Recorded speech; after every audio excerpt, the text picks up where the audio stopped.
क्या ख्याल है? तो भगवान बुद्ध मुस्कुराए और कहने लगे कि बिल्कुल गलत लगता है तुम्हें। इस अस्तित्व में ईश्वर जैसी कोई चीज है ही नहीं। तो वो आदमी हाथ जोड़कर चला गया। कुछ दूर चलने के बाद एक दूसरा आदमी आया।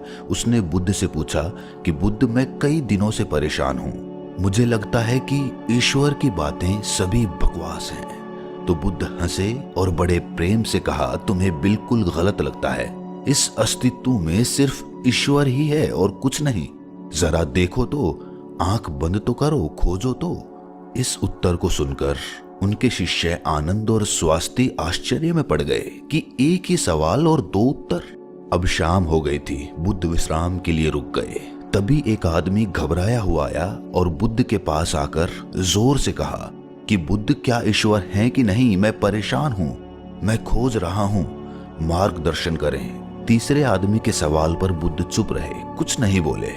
उन्होंने मौन होकर अपनी आंखें बंद कर ली। अब आनंद और स्वास्थ्य के आश्चर्य का ठिकाना ना रहा।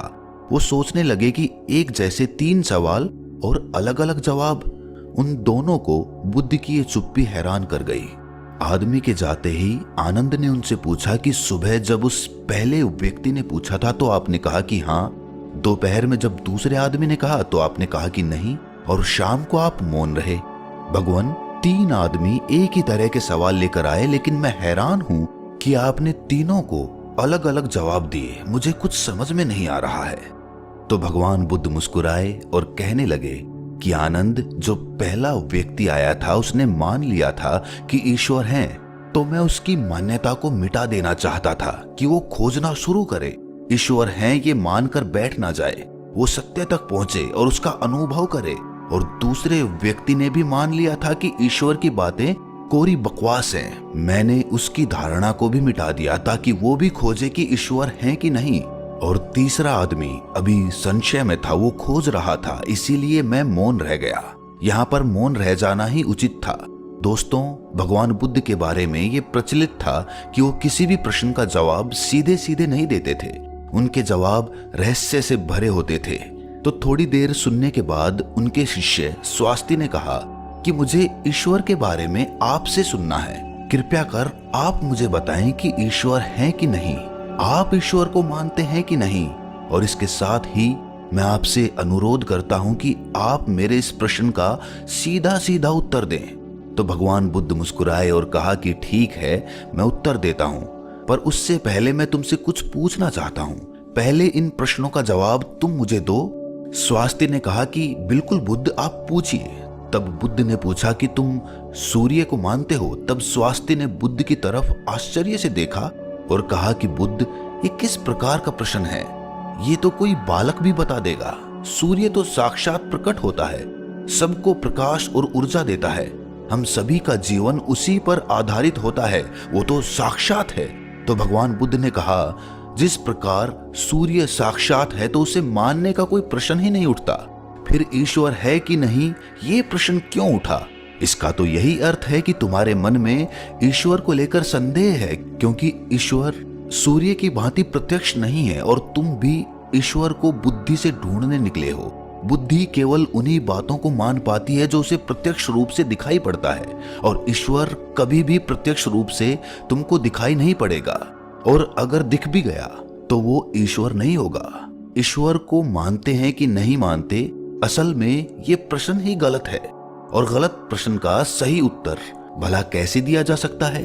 और यदि किसी प्रकार दिया भी जा सकता है तो वो उत्तर भी इस प्रश्न की भांति गलत ही होगा। स्वास्थ्य द्विधा में पड़ गया। उसने कहा, बुद्ध, मुझे कुछ समझ नहीं आ रहा। तब भगवान बुद्ध ने कहा कि ईश्वर को माना नहीं जा सकता, बल्कि ईश्वर को जाना जा सकता है। अगर तुम्हारा प्रश्न ये होता कि मैं ईश्वर को जानना चाहता हूं, तब मैं तुम्हारी मदद कर सकता था। इस संसार में कुछ भी मानने वाले लोग जानने से चूक जाते हैं, उनका विकास रुक जाता है।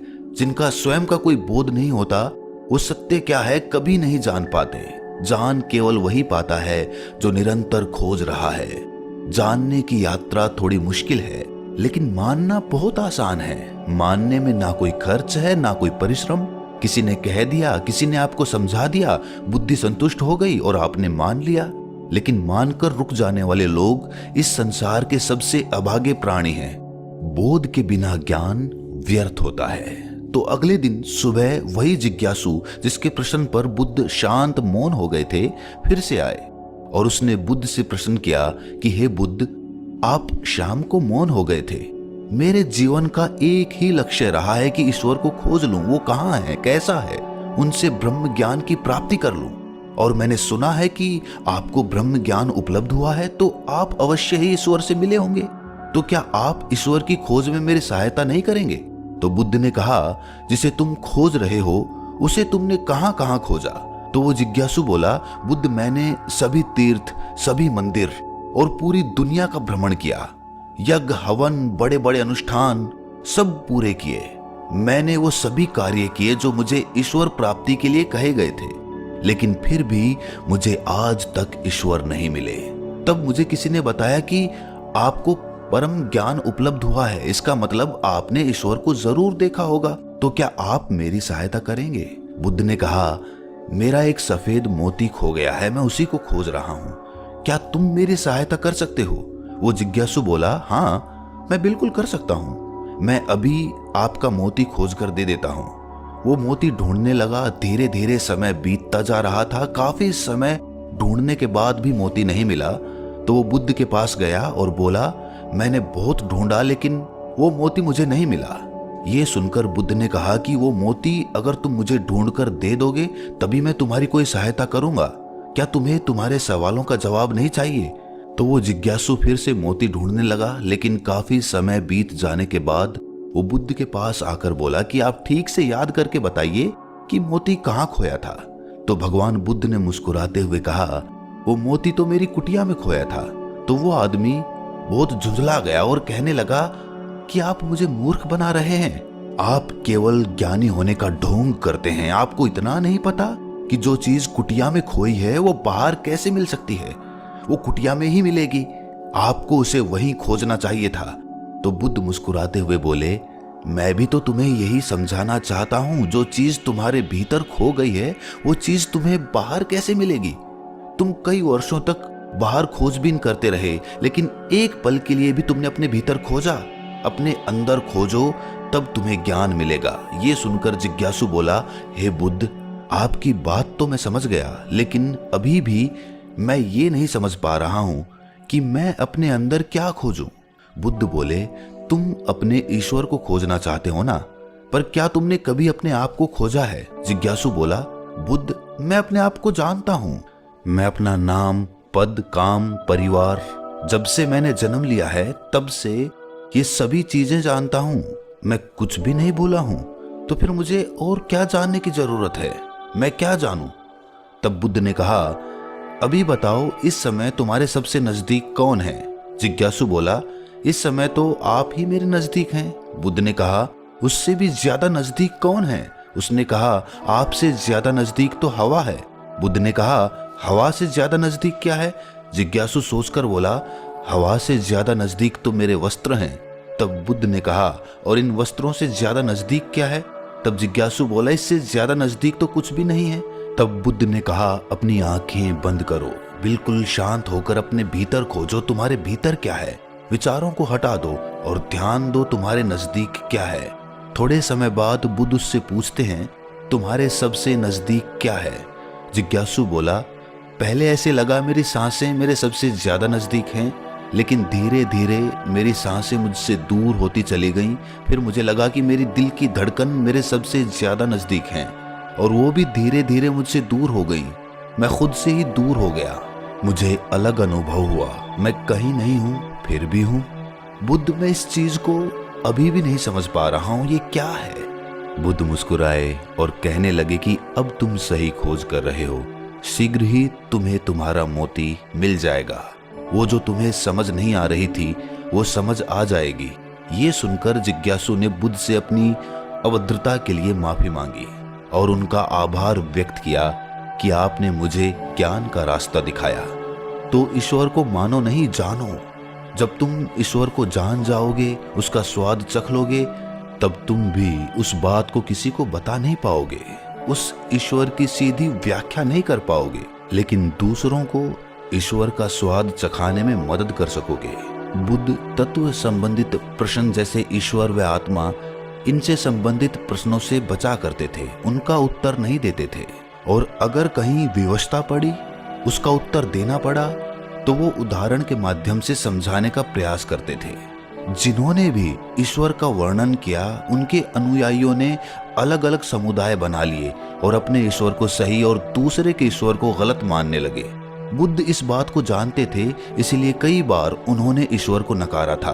उन्होंने ईश्वर को इनकार इसीलिए किया ताकि आपकी प्यास और गहरी हो सके और आप स्वयं उसे जाने। उन्होंने सदैव कहा है कि मेरे या किसी के कहने को मानो नहीं, स्वयं अनुभव करो। दूसरों के कहने या सुनने से धारणा उत्पन्न होती है और धारणा खोज में सबसे बड़ी बाधा होती है। बचपन से ही सभी को सिखाया जाता है कि यही हमारे इष्ट हैं, यही हमारे भगवान हैं, और इसीलिए वो बच्चा जो कि खोजी हो सकता था, जो जिज्ञासु हो सकता था, उसकी जिज्ञासा वहीं पर समाप्त हो जाती है और वो बच्चा जीवन पर्यंत उन कर्म कांडों में लगा रहता है जो कि दूसरों ने उसे बताए थे। वो खुद का मार्ग कभी तलाश ही नहीं पाता।